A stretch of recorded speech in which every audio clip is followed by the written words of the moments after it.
Shalom, shalom. Thank you for joining me in today's beautiful morning. I want to do a devotion on Matthew 13:44. I bought the field. This is what I'm calling it. Let's get right into it. Jesus gives us a parable to describe what the kingdom of heaven is like. And he says the kingdom of heaven is like a treasure hidden in a field. When a man found it, he hid it again. And then in his joy, he went and sold all that he had and bought the field. This type of parable is what I call a double shot parable. It has dual implications, but today I just want to look at one of them. How does this apply to us? The man in the parable represents us, mankind. We at some point in our lives, maybe right now for the first time, have heard or are hearing the good news of the gospel of Jesus Christ. And like the man, we have to make a choice. We can ignore it, or we can, like the man did, we can hide it in our hearts, and we can ponder the implications. We can wonder about the reality of such a revelation.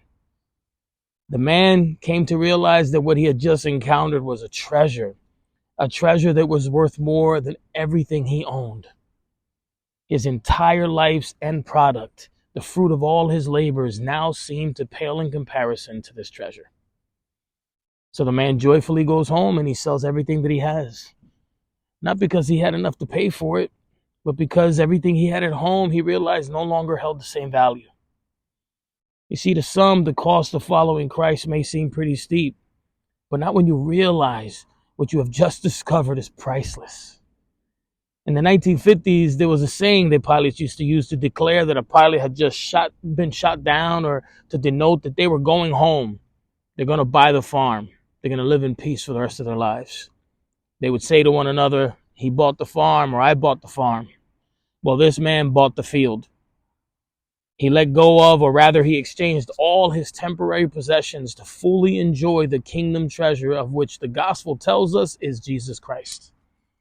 Some of you will hear this and leave Jesus buried in the field. Some of you will let go of this world and happily embrace the one true treasure we can have in this life. I think Paul says it best in Philippians 3. I count everything I have gained on this earth as loss, in view of the surpassing value of knowing Christ Jesus, my Lord, for whom I have suffered the loss of all things. You see, Paul bought the field. What are you holding on to? Some of you are dried up spiritually and are feeling bankrupt in your faith. Some of you are asking whether or not it's even worth trying to walk out your faith. Some of you are feeling dead in spirit. You're just going through the routine of Christianity and waiting to muster up enough courage to walk away and count it all loss. I urge you to please consider this instead.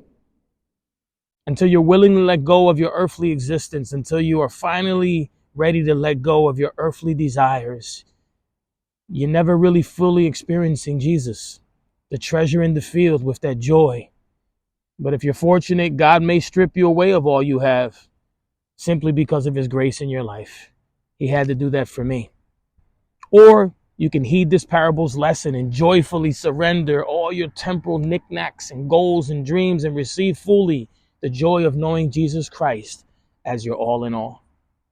So please check back in tomorrow as I will be expounding on the second application of this parable and what it reveals about God himself.